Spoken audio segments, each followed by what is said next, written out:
Two Tools Cooking at Good Food Fest 2011, second annual with Nils from Brooklyn ButcherBlocks. Hey Nils, thanks for meeting with me. Can you tell me a little bit about your company and your product? How did you guys first come together and start doing what you do? A couple years ago, I had to kind of move to Brooklyn. I had started working for Joel Bookwitz of Cup Brooklyn. Okay. He's a knife maker. Okay. And at the time I was still like kind of pursuing art, that's why I majored in college, and that's what I kind of really saw myself doing in the future.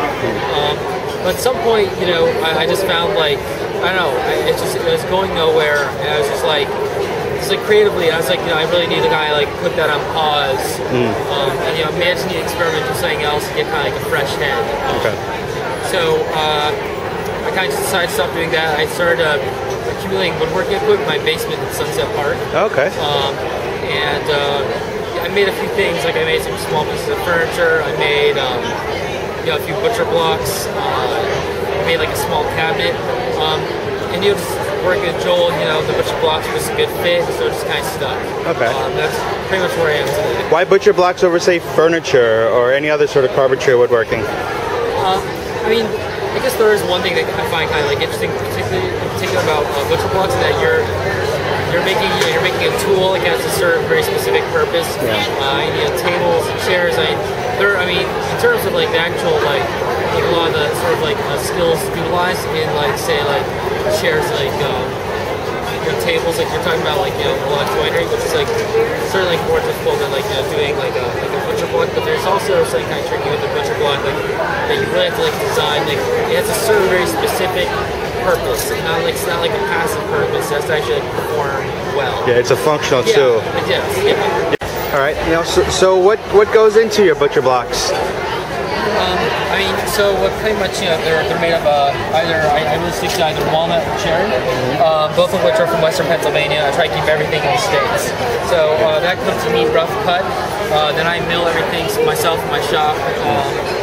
Do a few rounds of gluing. The glue I use, you know, is food safe. Is also, you know, waterproof. It's actually manufactured in Columbus, Ohio. Oh, okay. And then after I you know, do the glue-ups, I do, you know, an hour or so, more like 2 hours probably of sanding for it to get to finish. Then they spend an hour submerged in mineral oil. Wow. And then they dry out overnight. I clean them up. You know, I dry up any excess the following day, and I buff in a beeswax mineral oil finish. Okay. The wax is from like New York and Missouri, and the oil is from Texas.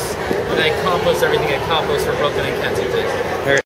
So if you were to say, how many man hours would it take to put something like this together? Man hours, like not including sort of like drying time for glues, obviously. It takes me about 6, I think, right now. 6 man hours. Yeah.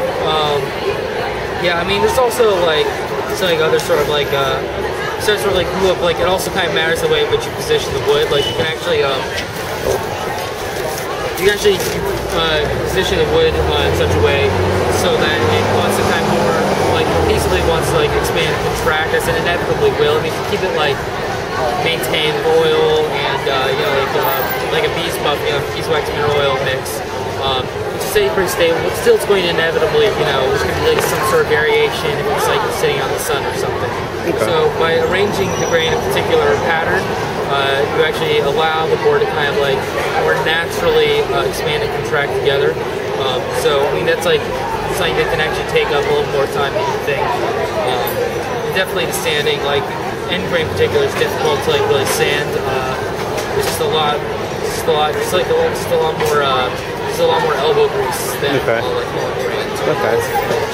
So now, what sets you, other than aesthetics, which is clearly obvious as far as how great they look, but what sets you apart from, say, like Booze Block or something someone can get like Bed Bath & Beyond? Right. So one thing I do is I do like a brickwork pattern, which is kind of like most evident in this piece. The brickwork pattern, what's really kind of like beneficial about it is that essentially you have like one, you know, piece of wood here. Holding together two, right? So this kind of alternating pattern basically creates a stronger glue joint, sorry, not stronger glue joint, rather say stronger joint. Okay. But